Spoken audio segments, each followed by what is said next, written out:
Sí, 9 i mitja com a mínim. Vale? Sí.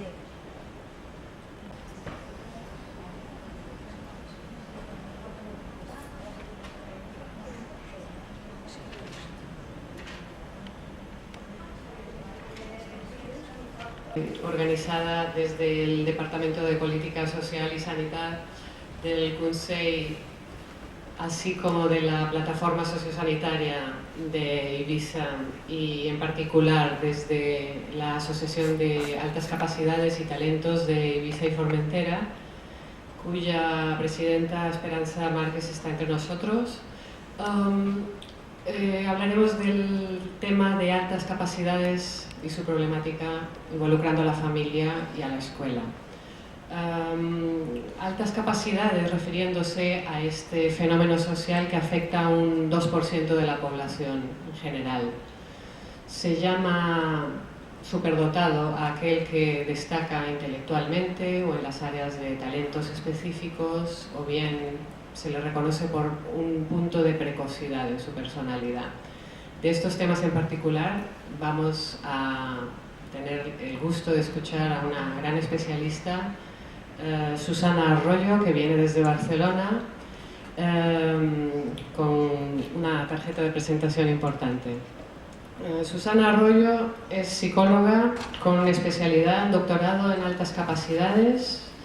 Reside en Barcelona, en donde ha fundado hace 6 o 7 años, en colaboración con otras 2 psicólogas, el grupo ADIS, que es una plataforma de diagnóstico y tratamiento, atención a la superdotación. Tiene también escrito un libro en colaboración con las otras 2 compañeras, llamado Los superdotados, la realidad de una diferencia, que ya va por la 2ª edición, por cierto. El grupo ADIS está ubicado en Barcelona, se especializa, como he dicho, en atender y diagnosticar a las personas de alta capacidad intelectual. Asimismo, es miembro de la Federación Iberoamericana del Consejo Mundial del Niño Bien Dotado y Talentoso, del World Council for Gifted and Talented Children y del Grupo de Trabajo sobre Superdotación y Altas Capacidades del Colegio Oficial de Psicólogos de Cataluña. Como pueden ver, un marco referencial de mucho crédito. Bueno, creo que tendremos que enfocar la conferencia en paralelo al libro. Es un libro de divulgación que nos describe el trabajo en términos temporales del diagnóstico, tratamiento dentro de la escuela y dentro de la familia de los casos detectados de superdotación. Habla de la experiencia que tienen ellas como especialistas. Así que, sin más, vamos a darle paso a Susana para que nos ilustre y posteriormente haremos una pequeña ronda de preguntas y respuestas, sus inquietudes. Así que, Susana, bienvenida, encantada de tenerte aquí. Por favor, todo tuyo. Gracias. Bueno, en primer lugar, dar las gracias, ¿no?, por la oportunidad que se me da de hablar de este tema, especialmente a la asociación de aquí de Ibiza y Formentera y a Esperanza, ¿no?, que es un poco la banderada. Bueno, pues yo hablaré un poco de nuestra experiencia, ¿vale?, en el centro y del trabajo que hacemos con los chicos con altas capacidades. Quizás es importante empezar definiendo un poquito qué serían las características, ¿no?, de los niños y de los chicos, ¿no?, y adultos con altas capacidades intelectuales.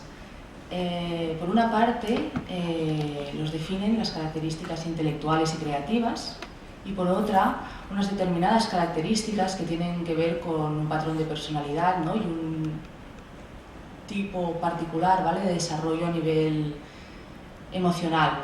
Con esto último no quiero decir que haya un patrón de personalidad que se asocia de forma inequívoca a las personas con altas capacidades, sino que hay unas características que con bastante frecuencia, aunque no siempre, suelen darse en los chicos con altas capacidades, pero nunca de una manera rígida, ¿vale? Cada uno tiene un poco su personalidad y su manera, ¿no?, un poco de ver mundo, ¿no? Y de afrontarlo. En cuanto a las características intelectuales, lo más importante serían dos ejes que tienen que ver con lo intelectual y con la creatividad. ¿Se me oye? En cuanto a la capacidad intelectual, son chavales pues, con mucha capacidad para el razonamiento verbal, tanto lo que tiene que ver con la expresión como con la comprensión, un elevado razonamiento matemático, ¿vale? Una buena gestión de todo lo que tiene que ver con los números, tanto a nivel de cálculo como de razonamiento, ¿no? Más matemático, una gran capacidad memorística, ¿vale? Para almacenar información, con el razonamiento lógico y con una buena aptitud espacial, de gestionar figuras, ¿no? En el espacio. Esto por lo que tiene que ver con el perfil intelectual, ¿de acuerdo? Es una buena capacidad en lo intelectual. Y por otra parte, la creatividad, ¿de acuerdo? Que también hay un buen potencial creativo. Luego ya entraré más específicamente en estas características dependiendo del tipo de altas capacidades, ¿vale? De los subtipos de altas capacidades que definimos. Son chavales que son muy curiosos intelectualmente, ¿vale? Tienen muchas áreas de interés, les interesa el conocimiento, ¿no? Les interesa aprender, es como uno de los puntos fuertes, ¿no? En ellos, y por lo tanto cuando pueden dar salida, ¿no? A esta curiosidad y a este gusto por el conocimiento, esto tiene buenas consecuencias también a nivel emocional, ¿vale? Porque es como tener un gran potencial que cuando lo puedes desarrollar te hace sentir bien, ¿no? Por lo tanto están muy motivados, ¿no? hacia el conocimiento y especialmente hacia las áreas, ¿no? Que les interesa, que a veces pueden ser más variadas, ¿vale? Y otras veces como más específicas, depende. Bueno, la concentración, ¿no? Pueden mantener la concentración durante periodos de largo tiempo en el área de interés, son creativos, ¿vale? Como os hemos dicho, y tienen un pensamiento integrador. Esto quiere decir que una de las capacidades importantes, hay una de las características importantes en las altas capacidades es el poder conectar diferentes contenidos entre ellos para poder crear algo nuevo. Y en cuanto a la personalidad, son chicos y chicas con un elevado sentido ético y moral, tienen un sentido como muy interno, ¿no? de la justicia y de la injusticia y bueno, de lo que está bien y de lo que está mal, y cuando esto se ve transgredido de alguna manera sufren mucho, ¿vale? Son como muy sensibles, ¿no? Hacia todo este aspecto. Tienen una buena capacidad de liderazgo, al poder entender bien, ¿no? Y poder hacer una buena lectura de las situaciones sociales, son capaces de dirigir grupos. Suelen ser bastante perfeccionistas en lo que les interesa, ¿vale? Nosotros no. Y a veces este perfeccionismo se asocia muy íntimamente con una baja tolerancia a la frustración, ¿vale? Esto evolutivamente un poco se explicaría desde la premisa, ¿no? De que cuando eran pequeñitos, ¿no? ¿Vale? Cuando eran precoces, quizás tuvieron pocas oportunidades para equivocarse, y estas pocas oportunidades para equivocarse en las cosas es justamente lo que hace, ¿no? Que no vayan adquiriendo, ¿no? Esta tolerancia hacia la frustración y hacia la equivocación, ¿no? Y es un aspecto que hay que trabajar y uno de los que cuesta más, ¿no? Como elaborar por las propias características, ¿no? De que todo resultó durante los primeros años a la primera, ¿no? Casi. Son perseverantes, bueno, lo de la sensibilidad, ¿no? Que lo he comentado antes, son perseverantes en las tareas, suelen tener un buen autoconcepto de sí mismo, ¿vale? Como características, se saben capaces y con potencial y con posibilidades de hacer cosas, tienen un elevado sentido crítico, ¿no? A la hora de determinadas normas o determinados aspectos vinculados con el orden social o por qué, ¿no? Funcionan las cosas de esta manera, ¿no? Y dos aspectos que se asocian muy a menudo al desarrollo emocional de los chicos con altas capacidades son las disincronías.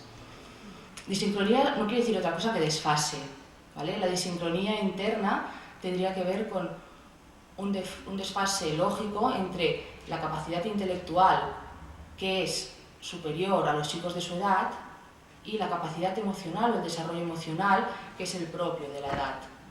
Esto en sí mismo provoca un desfase que no siempre tiene por qué ser problemático, pero que a veces sí que puede crear algunas dificultades, bueno, por el propio distanciamiento, ¿no? De que quizás eres capaz de intelectualmente comprender algunos aspectos, pero emocionalmente quizás no eres capaz de elaborarlos, ¿sí? Y este desfase a veces sí que provoca sufrimiento y malestar, ¿no? A nivel emocional. Y la desincronía social tiene que ver con que ellos, al ir más adelantados que los chicos de su edad, a veces les cuesta conectar a nivel de intereses con los chicos de su edad, o por ejemplo utilizan un vocabulario, una forma de expresarse que no siempre acaba de coincidir de nuevo con los chicos de su edad, y es aquí donde surge la tendencia que encontramos muchas veces de relacionarse con niños más grandes, ¿no? Con adultos. Estos serían los dos aspectos relacionados con la disincronía.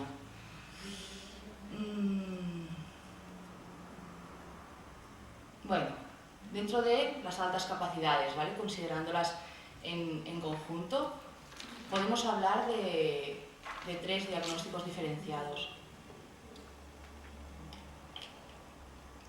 La precocidad intelectual, la superdotación o sobredotación y los talentos específicos. Bueno, la precocidad intelectual es un fenómeno evolutivo, esto es importante, es el diagnóstico que utilizamos, ¿vale? Hasta que los chicos tienen 8 o 9 años, momento en el cual la inteligencia empieza a convertirse en una característica estable, ¿vale? Se dice que la inteligencia cristaliza, ¿no? Que de alguna manera, más allá de los 8 o 9 años, ya no habrán grandes variaciones a nivel intelectual. Hay autores que utilizan los 8 o 9 años y hay autores que utilizan los 11 o 12, ¿vale? No hay mucho consenso por aquí. Nosotros a nivel de centro lo que proponemos es diagnosticar precocidad intelectual hacia los 8 o 9 años y revisar estos resultados a los 11 por posibles variaciones. Pero verdaderamente nuestra experiencia nos dice que más allá de los 8 o 9 años no hay una gran variación en los resultados a nivel intelectual.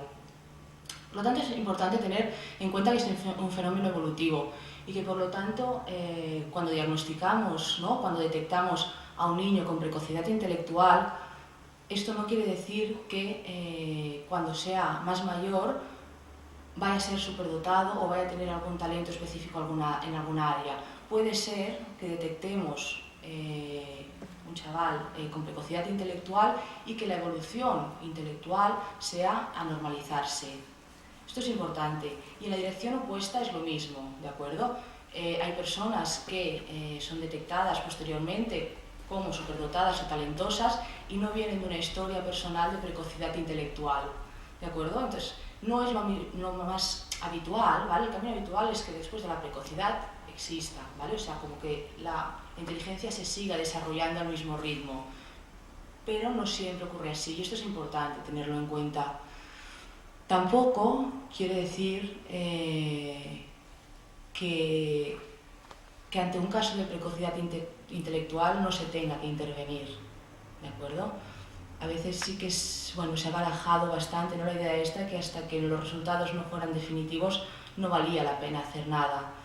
Nosotras desde ADIS pensamos que hay que atender los casos de precocidad intelectual porque realmente el grado de aburrimiento y de desmotivación en los chavales precoces es alto y simplemente hay que realizar la intervención escolar adecuada a cada caso y revisar los resultados por si esta intervención en algún momento dejó de hacer falta. Pero sí que creemos que de hecho es en las situaciones en las que es más importante poder intervenir con chicos precoces. Lo que define la precocidad es una diferencia, ¿de acuerdo? O sea, van por encima, ¿no? Una diferencia en el ritmo de desarrollo que puede estar en una área o en todas las áreas intelectuales y un gran potencial a nivel creativo, ¿de acuerdo? Serían de nuevo los dos ejes importantes para diagnosticar precocidad intelectual. Con los chicos precoces también pensamos que hay que tener en cuenta el no generar muchas expectativas, ¿no?, sobre ellos. Son chicos que a veces cuando vas a los colegios, ¿no?, a hacer una intervención escolar, parece que un chico diagnosticado de precocidad casi dejó de tener derecho a equivocarse, ¿no? Y son chavales que se equivocan, que, no sé, que se portan mal, que... no sé, ¿no?, que toda esta parte, ¿de acuerdo?, sigue existiendo más allá de las altas capacidades como tiene que ser, ¿no? Pero a veces sí que hay una generación de expectativas de que el chico precoz es un chico que lo hace todo bien a la primera, que no tiene este derecho a equivocarse, ¿no?, sobre el cual se generan unas expectativas y se espera tantísimo de él, y esto, más allá de ayudarlos, yo creo que les perjudica. Bueno, la maduración emocional, ¿no?, que no tiene por qué seguir el mismo ritmo que la cognitiva. Esto tiene que ver con lo que comentaba antes de las desincronías, ¿de acuerdo? Sí, y en los casos de precocidad nosotros pensamos que la mejor intervención no es a nivel de cole, no sería en la línea de la aceleración, o sea, no sería en la línea de pasar de curso, ¿vale? Porque puede ser que la evolución sea normalizarse, y en cualquier caso, si se acelera, pensamos que como máximo debería acelerar un curso, ¿vale? Porque quizás a nivel intelectual, luego ya hablaré más extensamente del tema de las... Ya hablaré más luego, ¿vale?, del tema de las aceleraciones, pero bueno, es una intervención que con niños pequeños hay que tener en cuenta también variables que tienen que ver con la socialización, con lo emocional, y hay que ser cautelosos, nosotras creemos. Bueno, llegados los 8 o 9 años, ¿vale?, cuando la inteligencia ya se convirtió en un rasgo más estable, ya uno de los diagnósticos posibles sería la superdotación. Y lo que define la superdotación es un perfil intelectual alto y homogéneo, ¿de acuerdo?, en todas las áreas intelectuales, y un gran potencial creativo, ¿vale?, entendiendo la creatividad de forma extensa, ¿vale? La creatividad se puede entender desde lo artístico, ¿de acuerdo?, que es una de las formas de ser creativo, pero por ejemplo también se puede ser creativo desde lo narrativo más, ¿no?, de tener mucha fantasía para crear historias, ¿no?, bueno, para la producción, ¿no?, literaria, y también se puede ser creativo en el día a día, ¿no?, con soluciones originales, ¿no?, a problemas cotidianos. Por lo tanto, la creatividad entendida extensamente y no solamente vinculada a lo artístico. Y esas serían las dos características principales a la hora de diagnosticar la superdotación: un nivel alto en todo lo intelectual y en creatividad, que es justamente lo que permite la creatividad, que estos chavales puedan conectar muchos contenidos diferentes de diferentes áreas, ¿vale?, y establecer estas interconexiones para luego poder crear algo nuevo. Y esto sería como lo fundamental, ¿de acuerdo?, en la superdotación, más allá del ritmo de aprendizaje que es alto y toda esta serie de cosas. Sobre todo lo importante es esto, ¿vale?, el poder crear cosas nuevas a partir de conocimientos, ¿no?, que van teniendo, y desde ahí poder avanzar, ¿no? En los casos de superdotación, lo normal no es un rendimiento excelente en el colegio, ¿vale? Esto sería más en talentos académicos, que ya hablaré luego. Pero en los casos de superdotación, normalmente el rendimiento a nivel del colegio es normal, ¿vale? No... tampoco justo, ¿vale?, pero no sería lo esperable un rendimiento muy brillante.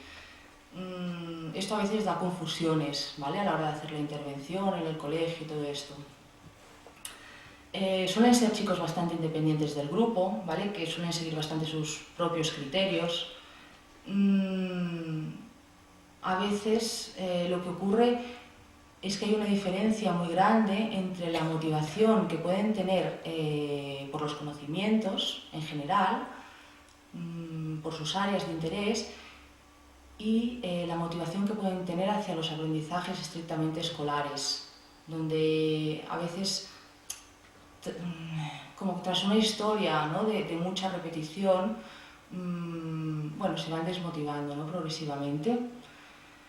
Nosotras, por nuestra experiencia, vemos que en los casos de superdotación en el colegio es importante intervenir facilitando el trabajo autónomo, sobre todo, dando independencia, que no quiere decir abandonarlos, o sea, dando independencia y que puedan trabajar de forma autónoma, organizándose ellos y, bueno, delegando esta parte, pero siempre con supervisión, obviamente, y facilitando que las intervenciones en la escuela vayan dirigidas a poder conectar diferentes asignaturas. Y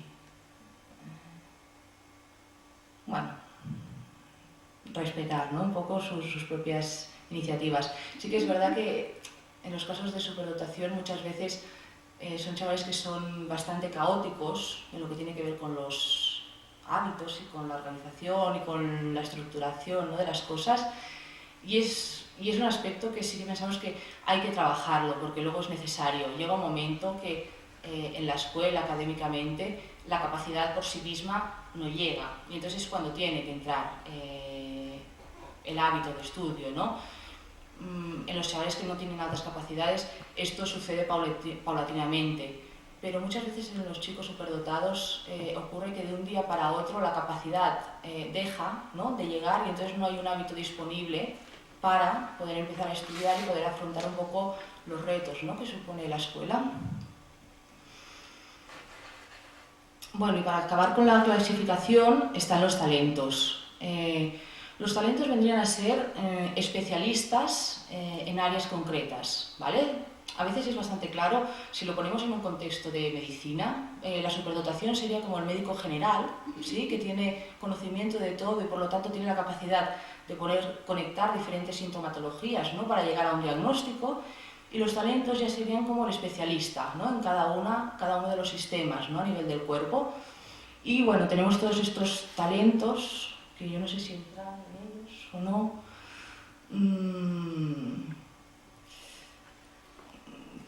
Ya os digo, serían especialistas, ¿vale? Puede ser, pues esto, ¿no?, un talento específico en lo matemático, que tiene que ver con el cálculo y el razonamiento, o un talento verbal, ¿vale?, con mucha capacidad, pues justamente para lo verbal, o el talento académico, ¿no?, que viene definido pues por una aptitud muy alta en lo verbal, en la lógica y en la memoria, y que son precisamente, estos sí que son los chicos que son muy brillantes a nivel escolar, ¿vale? Que, bueno, el artístico, creativo, bueno, hay varios en función de cuál es el área específica para la cual tienen un elevado potencial.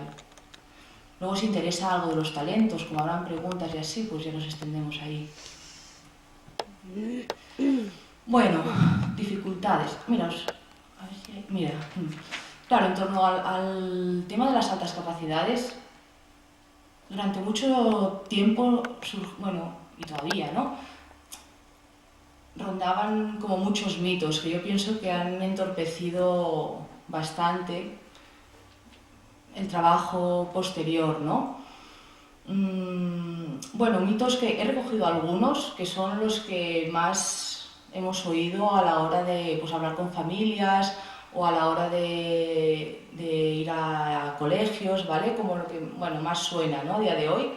Y serían estos, ¿no?, que aquí, pues que son los que mejores notas sacan y nunca se equivocan y son unos listillos, o que no necesitan ayuda para nada relacionado con los estudios, o que si reciben una atención escolar especial se convertirán en un grupo elitista, o que son personas extrañas, excéntricas y que pueden llegar a padecer trastornos mentales.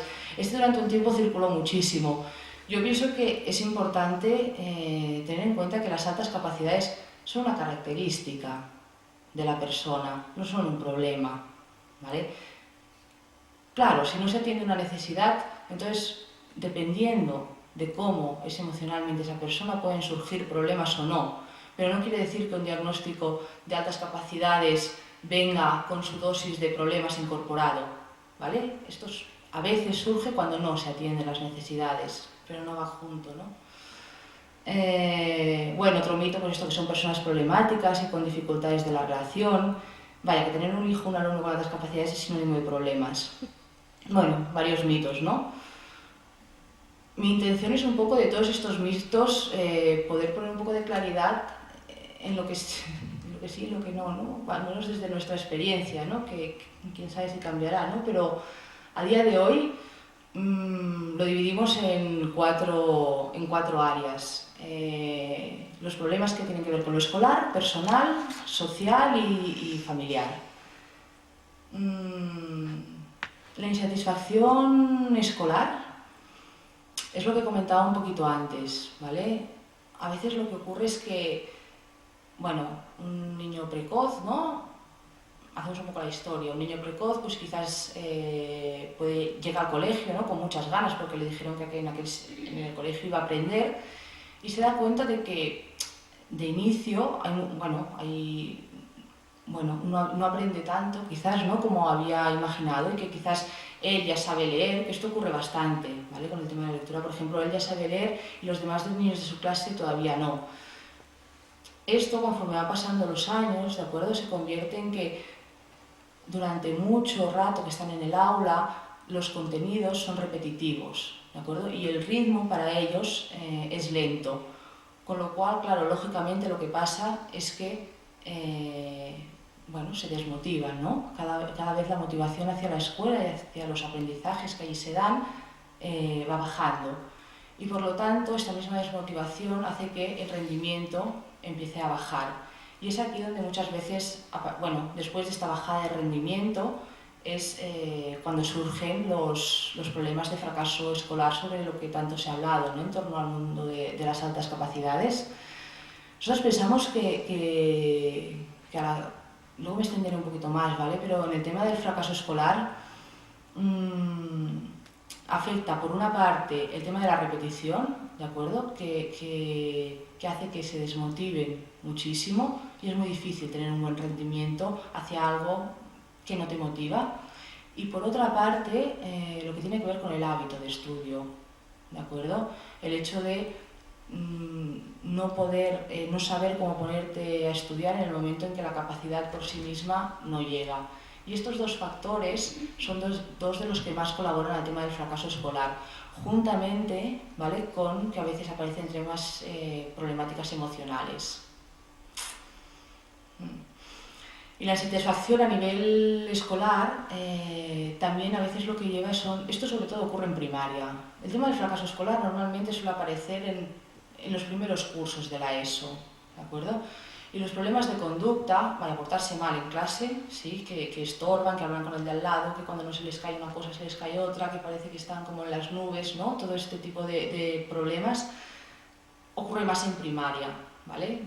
Que quizás, pues esto, ¿no? Están haciendo algo que ellos ya saben y enredan y enredar se convierte casi en un hábito.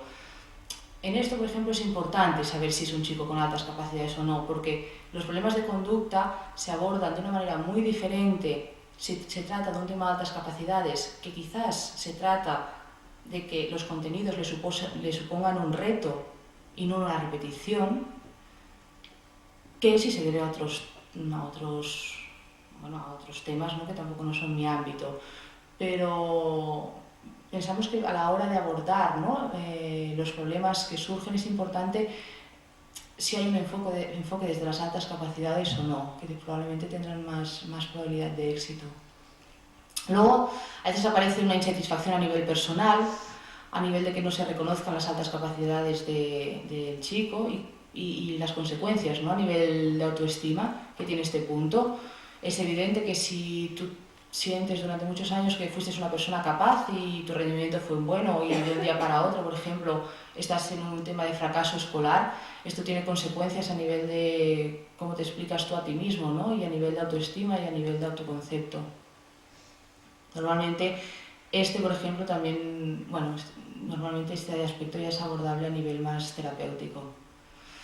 Luego existe otra área que es la insatisfacción a nivel social, y que ocurre que a veces tienen dificultad para adaptarse con niños de su edad, ¿no? Pues esto, porque tienen un vocabulario muy diferente, porque tienen unos intereses muy diferentes. A veces ocurre bastante a menudo que sí que tienen las habilidades para relacionarse con el otro, pueden hacerlo, pero no tienen la sensación de conectar con esa otra persona, ¿vale? Es como que puedo relacionarme, puedo jugar con él, pero no tengo la sensación de que sea mi amigo, ¿vale? Y que pueda establecer ahí una relación de intimidad. Esto normalmente, lo que tiene que ver con lo social, suele ser mayor cuando son pequeñitos, y normalmente conforme va pasando la edad, esta sensación, ¿no?, más interna va descendiendo.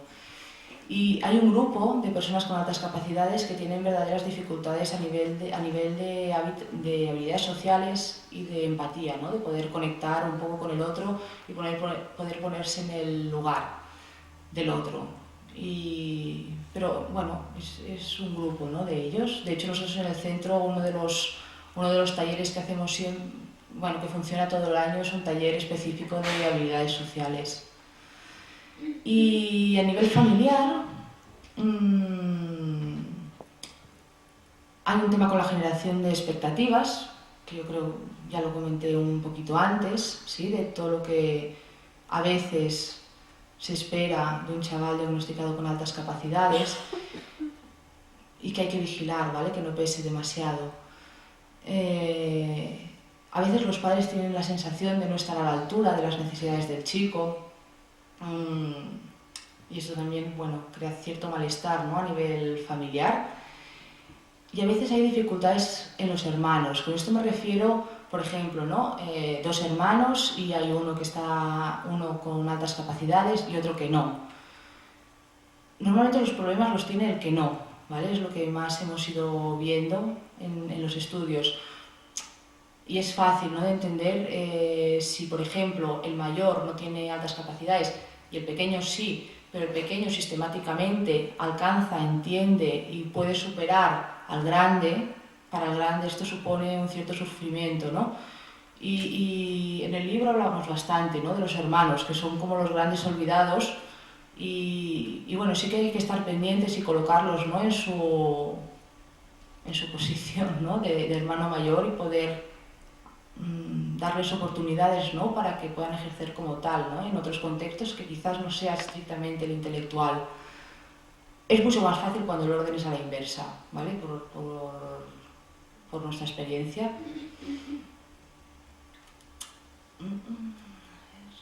Bueno, y llegamos a la...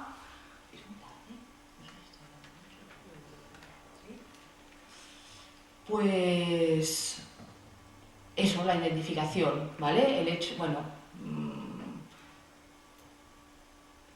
normalmente la demanda, ¿vale?, de hacer el diagnóstico o surge de la familia, de los padres, o surge de alguna persona cercana a los padres, un abuelo o algún tío, ¿no?, que ve que aquel chaval quizás sobresale más que otros referentes que tienen, o de la escuela, ¿vale?, de algún profesor que se da cuenta y bueno, avisa a los padres, ¿no?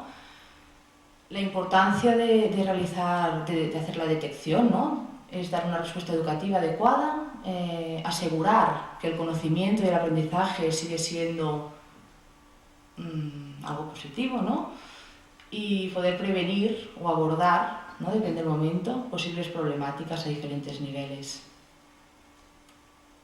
Bueno, y cuando como profesores o como familias, ¿no?, se pide un diagnóstico en torno al tema de las altas capacidades, es importante que en este diagnóstico aparezcan tres aspectos: el aspecto intelectual, el aspecto creativo y el aspecto de desarrollo emocional y de personalidad. Esto sería una evaluación más objetiva, ¿vale?, con cuestionarios básicamente, ¿sí?, que puntúan estos aspectos.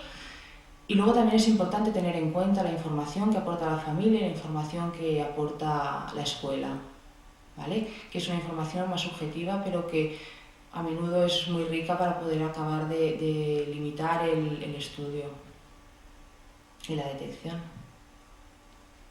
Esto es un poco lo mismo. Indicadores, ¿no?, que pueden dar pistas de que quizás sería interesante, ¿no?, o que pueden hacer que una familia, ¿no?, un profesor se plantee la posibilidad, ¿no?, de realizar una evaluación. Nosotros lo hemos dividido por edad, ¿no?, un poco, hasta los 5 años, que lo que se ve sobre todo es que interaccionan muchísimo ¿vale? Con el entorno, preguntan sobre todo mucho, empiezan a aprender muy pronto, utilizando un vocabulario muy rico y muy acurat, ¿no? Muy concreto, ¿sí? Para lo que quieren decir, construyendo las frases muy correctamente. Normalmente esto lo hacen antes, normalmente, pero a veces ocurre que son chavales que empiezan a hablar como muy tarde, ¿vale? Que ya la gente está preocupada, ¿no? Un poco porque no empezó a hablar, pero que cuando empiezan lo hacen ya perfecto, ¿vale? Y es un poco la sensación de que estuvieron esperando hasta saberlo hacer bien, y entonces cuando empiezan a hablar ya lo hacen correctamente.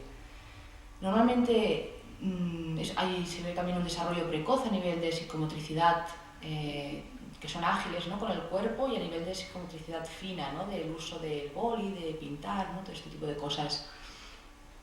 En pequeñines se ve más, ¿vale? La preferencia por ir con niños más mayores o con adultos, y son súper inventivos y originales, ¿vale? En las ideas, en hacer construcciones, en hacer inventos así extraños. No sé, yo creo que lo que más llama la atención es que están súper despiertos, ¿no? Cuando les ves, y todo les interesa, ¿no? Un poco.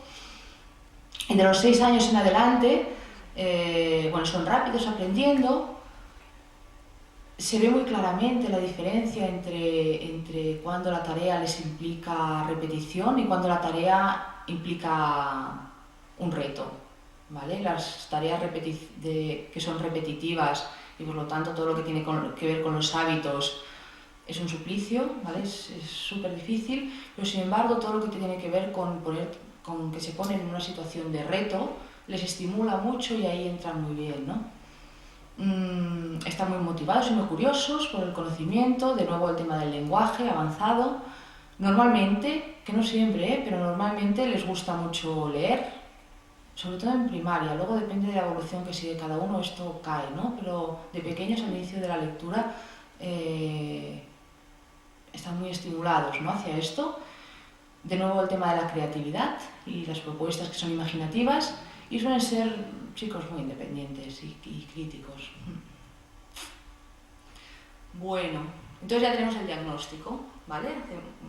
Recogiendo, ¿no? todas estas variables, se realiza la detección, y por lo tanto sabemos, ¿no? Pues si estamos hablando de una precocidad, de un caso de superdotación o de algún talento específico.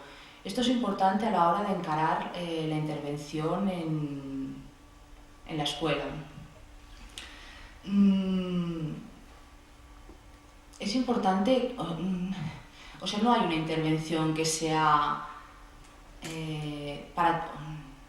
no hay como un patrón de intervención, o al menos nosotros no trabajamos desde esto, ¿vale? Un patrón de intervención que se aplique a los niños precoces, otro patrón para los superdotados y otro para los talentosos. No hay una sola intervención, ¿vale? Que cuando detectas a este chaval la aplicas en el colegio y ya, ¿vale? Sino que hay que tener en cuenta varias variables, ¿vale? Que hace que de todas las posibles intervenciones hayan algunas que sean más adecuadas o menos en función de, bueno, del perfil intelectual, obviamente, y creativo, ¿no? Del niño, de la edad. Es importante tener en cuenta la edad para hacer la intervención. No es lo mismo hacer una intervención en la escuela desde en primaria, por ejemplo, que en secundaria, cuando el grupo es muy importante, y por lo tanto hay que irse con mucho cuidado con las intervenciones escolares individuales, ¿vale? Que hacen que el adolescente quede separado del grupo, ¿vale? Esto en secundaria es importante tenerlo en cuenta. Es importante tener en cuenta también si hay problemas a nivel emocional o social antes de realizar la intervención. Es importante también la escuela ver de qué recursos dispone, ¿vale? Porque la intervención, puede haber una intervención ideal, pero otra intervención que sea posible, por lo tanto va a funcionar mejor. Por lo tanto, es importante ver qué recursos hay disponibles en el centro para poder intervenir. Vaya, ¿no? La manera, ¿no? que tienen de aprender, las estrategias a nivel de aprendizaje. Sí, son todas unas variables, ¿vale? Y un estudio que es posterior al momento de la detección, pero que es fundamental para que esta intervención no caiga en saco roto, ¿vale? Y por lo tanto pueda bueno, pueda tener una buena repercusión, ¿no?, en el chaval.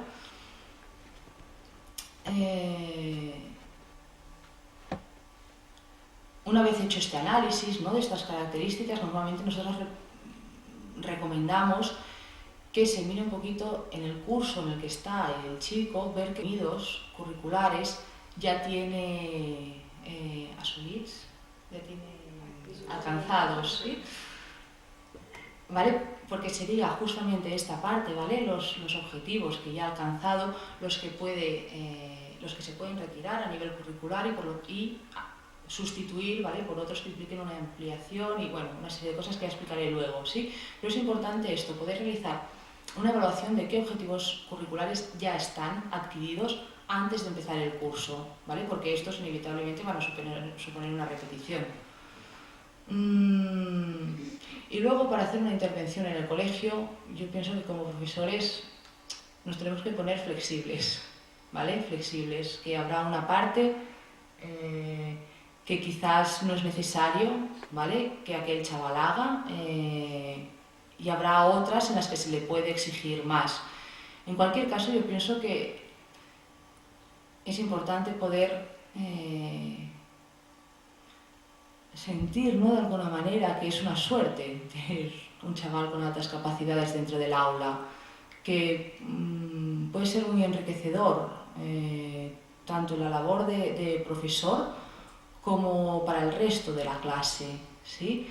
Sí que es cierto que en algunos momentos quizás da un poco de trabajo, ¿vale?, pero más allá de esto, es rico, enriquece el ritmo, ¿vale?, y las aportaciones que hacen yo creo que son, no creo de verdad, creo que son como muy estimulantes, ¿no? Y ponerte a intervenir con un chaval desde esto no sé, ya asegura mucho, ¿no?, de lo bien que va a poder funcionar las cosas en el colegio. Perdona, Susana. Surge la pregunta aquí, ¿nuestro sistema educativo está, no voy a decir preparado, pero está dispuesto a hacer estas adaptaciones?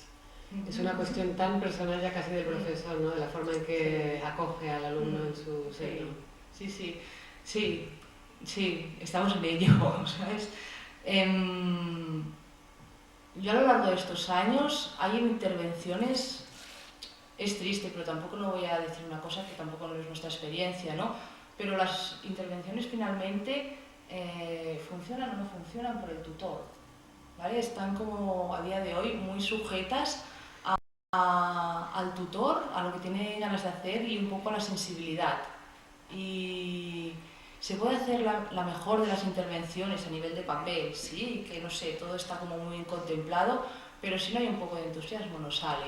Y quizás hay tutores que sí, que cogen, ¿no?, la intervención con ganas y no está tan estructurada, pero aquello funciona muy bien. Entonces, yo pienso que a día de hoy, ¿vale?, todo y que sí que está legislado, ¿de acuerdo?, que los chicos con altas capacidades tienen derecho, ¿vale?, a ser atendidos, ¿no?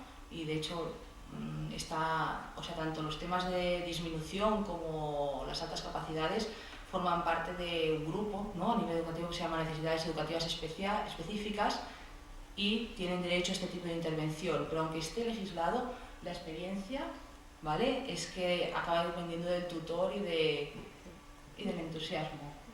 Sí.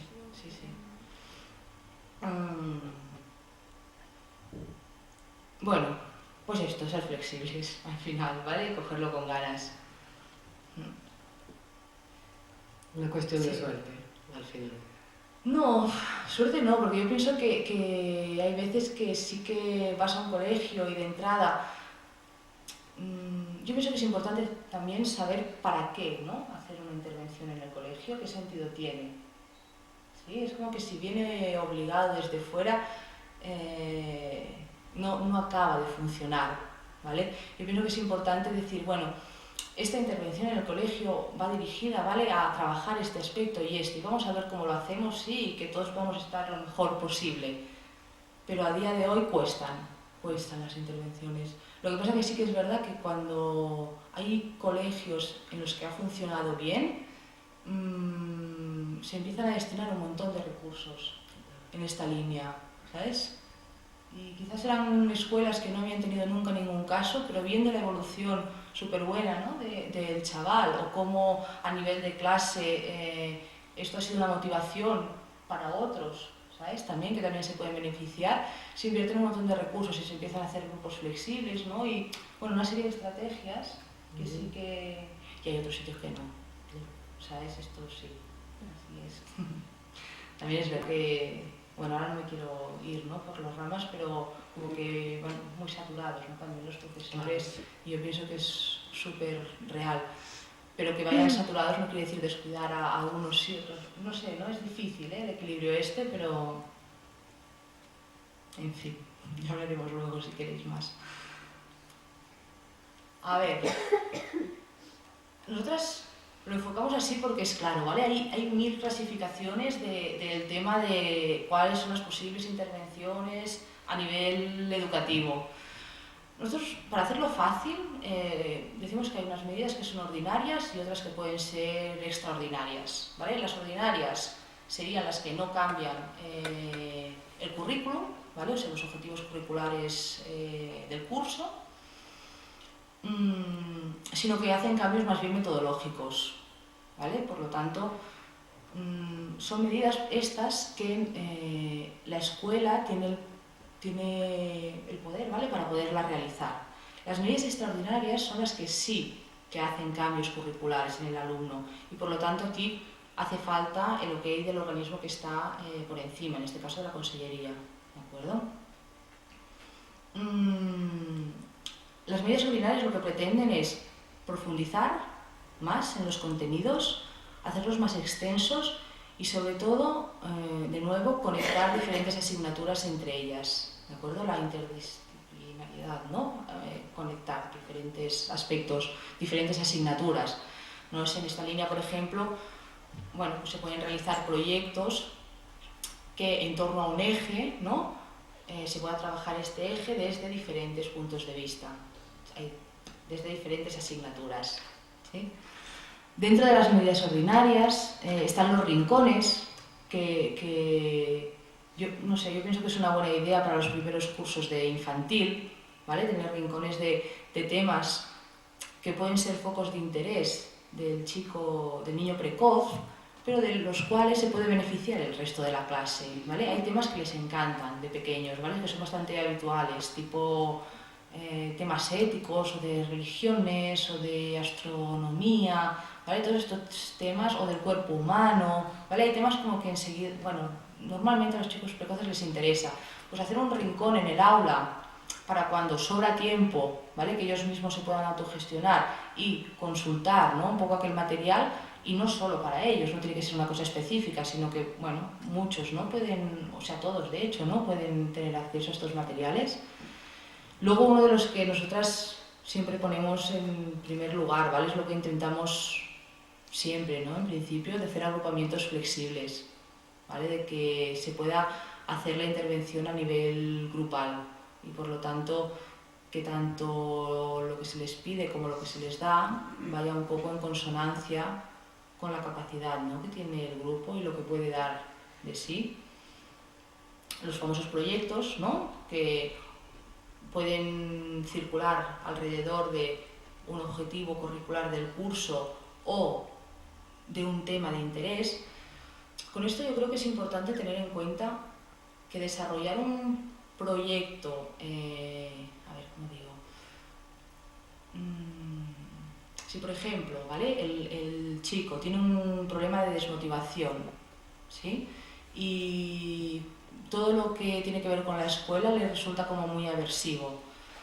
Empezar, por ejemplo, en el colegio trabajando un proyecto sobre un área que le interesa es buena idea, ¿vale?, porque estás trabajando específicamente la motivación, que es un paso previo e imprescindible para pensar en cualquier otra intervención posterior. Pero si no es de esta manera, yo pienso que los proyectos tienen que estar relacionados con lo que se esté dando en el curso, ¿vale?, porque si no acaban siendo como trabajos que nadie sabe muy bien casi ni por qué se hacen, ¿vale? Y estos trabajos, si ocurren dentro del aula no hay problema, pero si estos trabajos se hacen fuera del aula o se hacen en casa, pensamos que es importante que luego puedan volver a la clase de alguna manera, ¿vale? Se puede hacer una exposición o se puede hacer un mural, ¿vale? Pero que no queden como algo que sucede por ahí fuera de cara al propio chaval y al resto de la clase, y que sean evaluados, ¿vale? O sea, que formen parte, ¿no?, curricular. Actividades opcionales, otros materiales, vaya, diferentes estrategias, ¿sí? A nivel extraordinario estaría el programa individualizado, ¿sí? que quiere decir adaptar los contenidos del curso a lo que necesita el chaval, básicamente es eliminando lo repetitivo y haciendo que las tareas supongan un reto, ¿vale? Esta sería como la premisa de entrada. Es que esto es larguísimo, ¿eh? Un programa individualizado. Y luego las aceleraciones, que puede ser parcial o total. Aceleración significa pasar de curso, ¿vale? Y parcial sería pasar en algunas asignaturas solamente, y total sería pasar directamente de curso. Nosotros como centro, las parciales que hemos hecho han sido un desastre, ¿vale? Han sido un desastre porque hay un problema con la pertenencia, ¿vale? Que el chaval al final ya no sabe a qué grupo pertenece, ¿vale? Es un lío de clases para arriba y para abajo, no tiene un grupo definido, ¿vale? Por ejemplo, no sabe si pertenece al grupo de tercero de primaria o de cuarto de primaria, y claro, es una aceleración parcial que va sucediendo durante años, y esto no da, pensamos, buen resultado, crea como mucha confusión, tanto en el profesorado, como en el niño, como en el grupo. Entonces, en la única ocasión en que recomendamos aceleraciones parciales es cuando es un curso puente para ir hacia una aceleración total y se cree que es muy arriesgado hacerlo directamente. Y la aceleración total pues sería saltar de curso, ¿vale? Aquí sí que, evidentemente, hay que tener en cuenta si a nivel de capacidad este chaval no va a sufrir, ¿vale? Que va a poder alcanzar, ¿no?, los contenidos del año siguiente. Y sobre todo hay que tener en cuenta si a nivel emocional, sobre todo, y a nivel social, está preparado para ello y está preparado para podérselo explicar a él y explicarlo si se lo preguntan el resto, ¿no? Entonces aquí sí que pensamos que hay un trabajo con el chico antes de hacer la aceleración, y con el grupo, clase. Pero luego funciona muy bien, ¿eh? O sea, las aceleraciones que hemos hecho, teniendo en cuenta estas variables, han sido un éxito, ¿sabes? Porque igual eran chavales que estaban como muy aburridos, ¿vale?, con lo que estaban dando, ya lo sabían, no se esforzaban demasiado. Aparte se veía claramente que había una tendencia a ir con chicos de más edad. En el patio ya se estaba relacionando con chicos más. Es como que todo apunta a saltar, ¿no?, a pasar de curso, y entonces todo el mundo se queda como muy tranquilo, ¿no? Bueno, el tema del fracaso escolar, ¿no? Esto ya lo he explicado un poquito antes, sí, pero bueno, tendría que...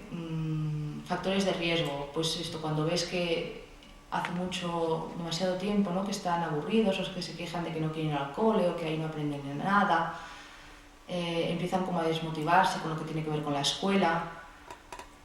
Otro factor de riesgo es cuando hay dificultades de socialización, ¿vale? Chicos que se quedan como muy aislados a nivel social, y esto es un factor de riesgo luego que repercute en el rendimiento. Cuando existen conflictos a nivel emocional, ¿vale?, o falta de seguridad en sí mismos, esto es un poco, pues esto, ¿no?, como los adultos, ¿no?, cuando no estamos bien, enseguida el rendimiento en el trabajo pues desciende, ¿no?, es como que estás en otra cosa. Pues en ellos, esto en todos, ¿no?, en general, enseguida cuando uno no está bien, ¿no?, lo que enseguida se altera es lo que tiene que ver con el rendimiento escolar, y puede venir por un tema emocional o por un tema social. Y otro factor de riesgo para el bajo rendimiento sería la no detección de altas capacidades. Muchas son las veces, ¿no?, que hay un chico con fracaso escolar y alguien hace una exploración para ver un poco qué está pasando, intentar ayudar, y la sorpresa es cuando por casualidad se pasa una prueba de inteligencia o de creatividad y los resultados son altísimos. Entonces, bueno, la no detección, ¿no?, por eso hablábamos antes de la importancia de la detección precoz.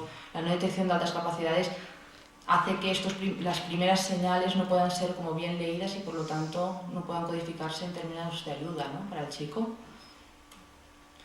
Y estas serían un poquito las señales de alarma que yo creo que ha salido todo: distracción, aburrimiento, problemas de conducta, falta de seguridad y alteración a nivel emocional.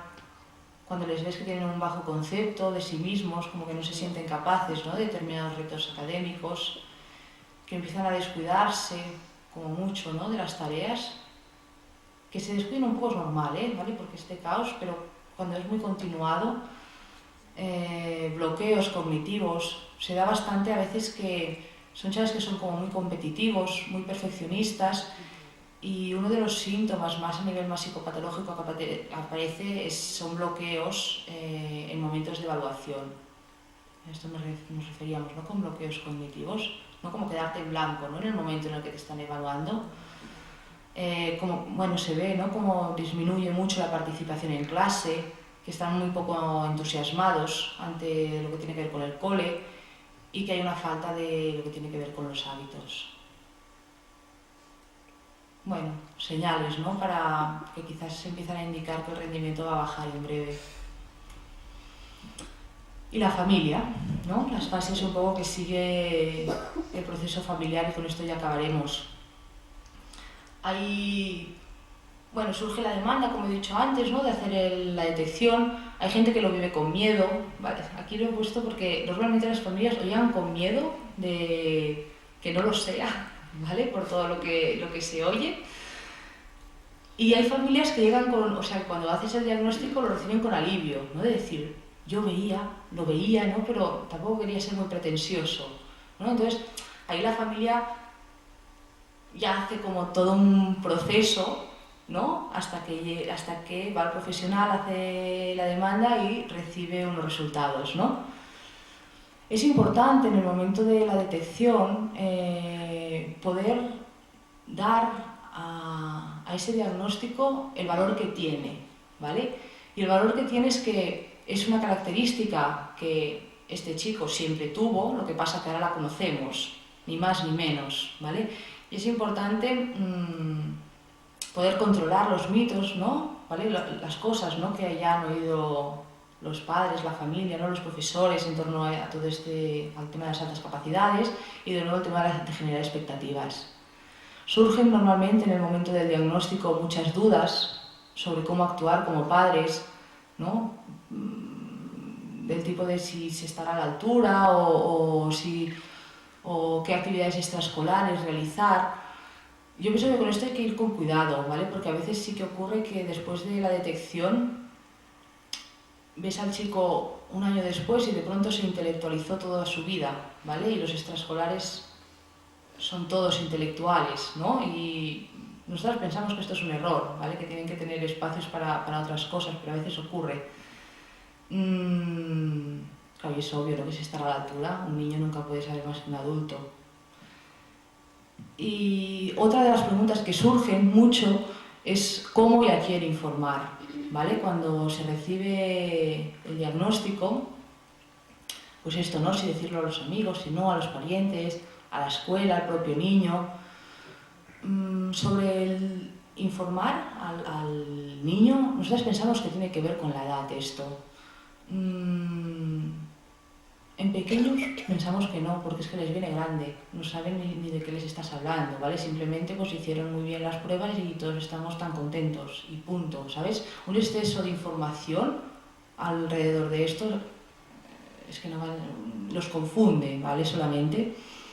Y luego, conforme va pasando el tiempo, yo pienso que es mejor, y al menos nosotras así hacemos, ir respondiendo a las preguntas, ¿vale? En vez de hacer una exposición sobre el tema de las altas capacidades, pues en función de lo que en cada momento se va preguntando el chico, pues ir contestando a esto. En cualquier caso, negarlo tampoco no nos parece adecuado, porque no es un problema ni es algo de lo que te tengas que esconder.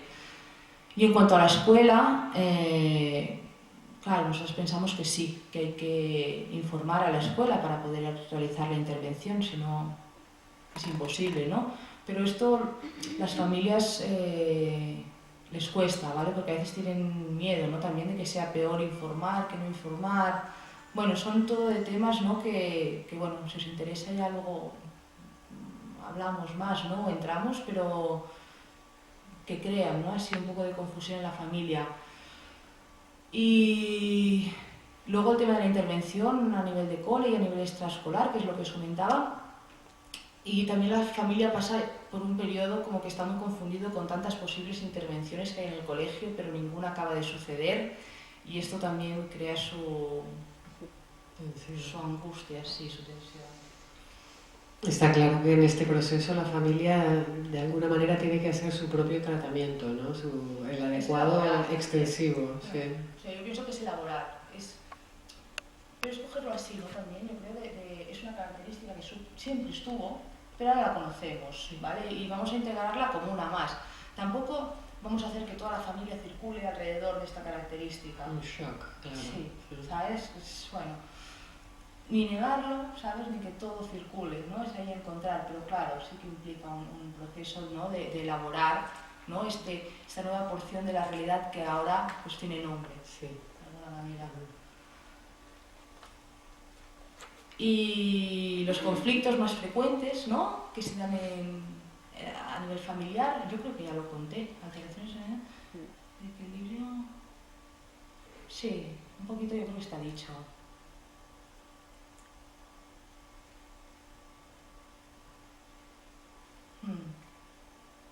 Sí, esto del equilibrio de poder, padres e hijos, nos referimos a que son chicos como que por sus propias características normalmente hacen una muy buena lectura de la situación y muchas veces las familias explican, ¿no? Que se sienten como manipulados, ¿vale? Como que no sé si logro explicarme, ¿sabes? Pero sí, niños al poder. sí, un poco, ¿vale? Pero yo creo que aquí cada uno pues en su nivel, ¿no? Los niños son niños y los padres son padres. Y no sé, supongo que muchas cosas más, pero así para hacer un repaso general sobre el tema, yo creo que esto sería un poco todo. Si he conseguido transmitir de alguna manera que es una característica y no es un problema y que es interesante tratar con ellos y que no sé si conseguí transmitir un poco de entusiasmo por el tema, ya me doy por servida, ¿vale? Y si hay alguna pregunta y la sé, pues adelante. Si alguien quiere preguntar, por favor. Hola, bueno, en los últimos años ha cambiado mucho el tema de cómo se tiene acceso a la información para aprender cosas. Si antes necesitábamos una enciclopedia o tener acceso a una biblioteca, un niño iría a ver Google y se da una ventana de posibilidades. ¿Hasta qué punto no permitirles, pero sí que darles un poquito de puerta abierta? Porque claro, si un niño con una cierta edad se lo pasa bien en el cole, estudia, pero luego llega a casa y descubre que el cuerpo humano tiene hígado y hace eso y tal, eso está bien porque son muy autónomos a la hora de decidir ellos lo que quieren aprender o tienen interés, pero luego quizás en el futuro cuando les toque aprender eso en el cole, entonces no sabes hasta qué punto decir, le dejo que siga para adelante o eso hará que te valía la diferencia entre los otros nenes o sus temas que le apasionan y tal. Es un arma de doble filo un poco, ¿no? Mira, yo creo que es algo que surge, ¿vale? También a menudo. Yo creo que no habría nada más angustiante, ¿vale? Que sí, que pues más angustiante, no vamos a exagerar, ¿vale? Pero que tiene su dosis de ser una persona, por ejemplo, que mide 2 metros y vivir en un mundo que no hubiera canastas, ¿sabes? Es como que tu cuerpo, ¿no? Tu forma te lleva hacia ahí y eso no encuentra lugar, ¿vale? Es como tener las manos, ¿no? Llenas de algo y tener ese algo y no poderlo depositar en ninguna parte. Y a mí de verdad me parece que la consigna que muchas veces ha circulado de frenar crea problemas a nivel emocional luego, ¿sabes? Crea como un sentimiento un poco de frustración, ¿no? Son chicos que justamente a nivel de autoestima lo que les hace estar bien es el poder aprender, el poder tener acceso a estas cosas. Entonces, ¿por qué no? ¿Sabes? Es como, es muy dentro de la incomprensión. luego pues yo que sé, que tengan intereses tan específicos y luego a la hora de volver al cole pues les guste lo que hacen, pero sí que son como dos mundos aparte en cierta manera y que luego quizás les guste más. Sí, lo que yo creo que esto no es tanto, a nosotros nos parece, no es tanto abordarlo desde frenarles, como abordarlo desde que la escuela continúe siendo un reto lo que aprenden, ¿sabes? A mí me parece como mejor poder enfocarlo desde la otra parte, ¿sí? No frenarlo para que cuando den algo en el cole ellos ya no lo sepan, claro, ¿sabes? Sino en el cole la intervención que se pueda tener en cuenta lo que ya saben, ¿no? Como un poco a la inversa, en la medida de lo posible, claro, siempre, ¿no? Pero sí, porque lo de frenarlos es una tortura, ¿eh? Claro, Esto. Claro. No lo hago, pero sí que me lo planteo a veces de decir, pues que se ponen con el ordenador y allí, que si astronomía, que si tal, no tiene límites. Y piensas, bueno, pues... Sí. Cuando le toque, ¿qué le va a pasar? ¿No? Pero yo creo que esto puntúa más en la parte del cole. Sí. Gracias. ¿Alguien más? Sí.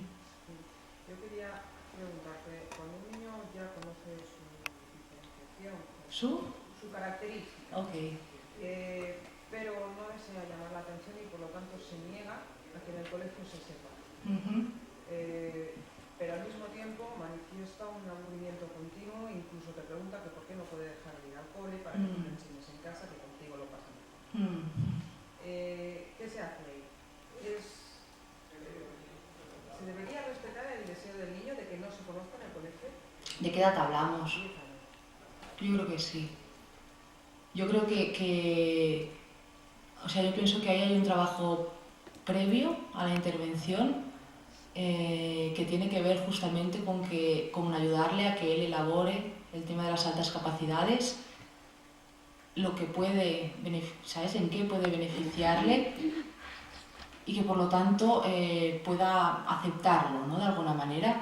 Con 10 años yo pienso que hacer una intervención escolar y obligarlo va a fracasar. Ya podemos poner todos los... ¿Sí? Quizás es mejor esperar unos meses y poder elaborar esto y luego poder hacer la intervención que no realizarla rápidamente sin que haya una elaboración por parte de él de esto. Porque con 10 años, por ejemplo, el grupo ya es muy importante. Y si por ahí hay problemas relacionados con la socialización, son a estos previos que yo me refería un poco a la hora de plantear una intervención. Que a veces es mejor esperar unos meses y realizar un proceso, tanto a nivel personal como a nivel escolar, que haga posible una entrada diferente, porque a veces es normal, se asustan, les da miedo, ¿sí? Porque dicen, vale, ¿no? Ahora haremos una intervención, ¿y qué va a pasar, no? O sea, todo el mundo lo va a saber, ¿no? O sea, son dudas que te planteas y yo creo que y son cambios, ¿vale? Que pueden venir, pero que de entrada asustan. Entonces, tener un tiempito, y hay para quien dura una semana y hay quien dura un año, ¿sí? Pero tener un tiempito para poder elaborar esto, luego asegura que la intervención pueda funcionar. Si no es quemar un cartucho, yo creo. Y con 10 años está mayor. ¿Alguien más? Sí. Ahora que se habla del tema de elaborar, o sea, que el niño entienda lo que le suponen las altas capacidades y antes de que los demás lo sepan, puedes hablarnos un poco de estrategias por las que, bueno, en mi caso, yo digo, por ejemplo, que igual que recuerdo estudiando y aprendiendo cosas, hay otros que son buenos en fútbol. Justo. Por ejemplo, pero no sé si hay otras formas de... Sí. Ya te digo, depende mucho de la edad, ¿vale? Es tan difícil enfocarlo a unas edades que a otras, pero lo que hay de nuclear me sale, ¿vale? Pero lo que hay como de esencial en las altas capacidades es esto, ¿no? Que tienen mucha capacidad para aprender, ¿sí? Para conocer rápidamente, ¿sí? Pero igual que ellos son rápidos y hábiles en lo intelectual, ¿no? Y se les puede poner ejemplos, ¿vale? Como más cotidianos, hay otros que son buenos en otras cosas, ¿sí? Y hacer esta comparación es importante. Yo creo que más allá de esta explicación,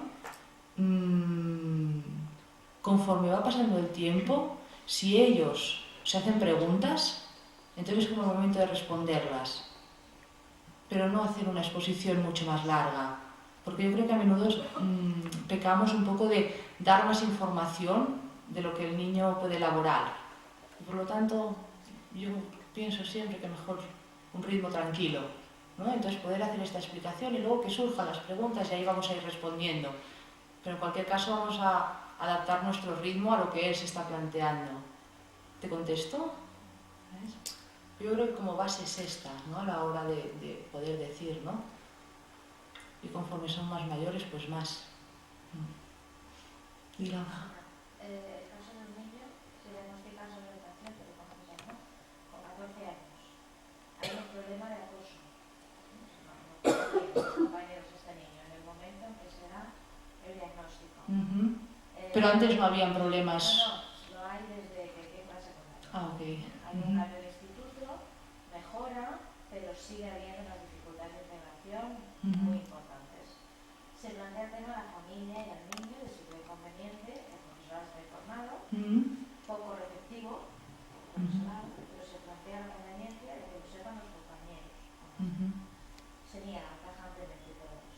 ¿Se niegan quiénes? El niño, la familia y además los profesores se muestran contrarios a que los compañeros lo sepan. Entonces mi pregunta es, ¿realmente fue la mejor manera de intervenir o le hubiera podido ayudar?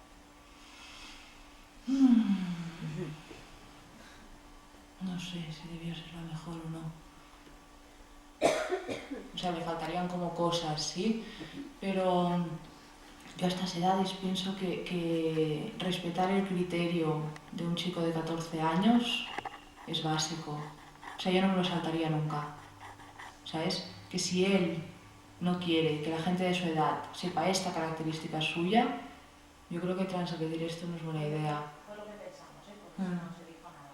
No. Porque él no quería, pero mi sensación es que tampoco se le ayudó a elaborar. Claro, lo que pasa es que yo creo que hay o sea, antes de hacer público algo, ¿vale? Y podemos hablar de esto o de cualquier cosa, ¿vale? Una característica tuya, antes de hacerla pública, tú la tienes que tener integrada de alguna manera, porque si no, no es posible, ¿no? Este otro paso. Y con las altas capacidades es un poquito lo mismo.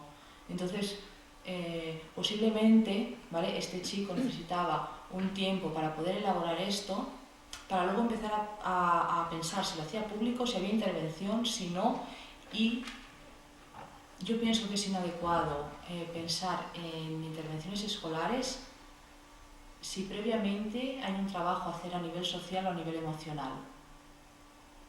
¿Ves? Es lo que le comentaba antes. Sería quemar un cartucho, es como poner el segundo piso antes que el primero.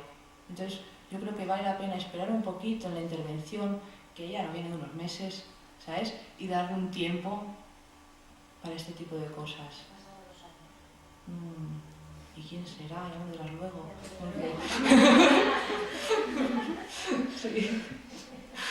Vale. Sí. Yo quería comentar que también un poco el problema que hay es que se sienten que son muy únicos, ¿no? Que si realmente se supiera que el 2% de los niños compañeros tienen sus mismas capacidades, no se sentirían tan especiales, los compañeros no se sentirían tan especiales. Pero hay una mínima parte de los que se diagnostican que se sienten demasiado especiales dentro de un pueblo, ¿no? Sí, claro, conforme, sí. Perdón, aquí cabe mencionar que precisamente para esto se forman asociaciones como la que tenemos en Ibiza, en donde ellos se encuentran, se ven y se sienten otra vez en casa, vuelven a ver que, bueno, que hay más como ellos y, no sé, le da un poco el tono de normalidad a su existencia, ¿no? Nos dan una indicación de final de la conferencia y de las preguntas. ¿Alguien tiene una urgencia o lo dejamos aquí? Cortita.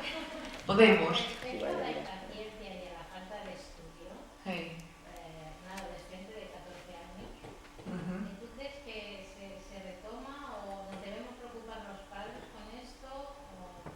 ¿O lo dejamos así? ¿Con qué cosa? ¿Con el hábito? Sí, la falta de hábito. Claro, como ellos lo traen todo aprendido, lo traen todo machacado, todo hecho, no tienen el hábito de... Si no es posible hacer una intervención, en el cole, yo pienso que hay maneras de adquirir este hábito en un contexto extraescolar. ¿vale? Pero buscar algún espacio, ¿vale? Si no puede ser en el cole, lamentablemente, buscarlo extraescolarmente, pero encontrar algún ámbito donde les obligue a hacer un esfuerzo a nivel intelectual durante un rato seguido y por lo tanto ir adquiriendo este hábito, ¿vale? Es muy difícil justificar, o sea, no puedes justificar estudiar algo si ya te lo sabes. Es imposible, yo no sé cómo, ¿sí? Entonces, si lo del cole ya se lo sabe, es imposible por ahí poder aprender un hábito. Esta es una de las cosas importantes también cuando se plantea la intervención en el cole, poder dar oportunidades para que este hábito se pueda adquirir.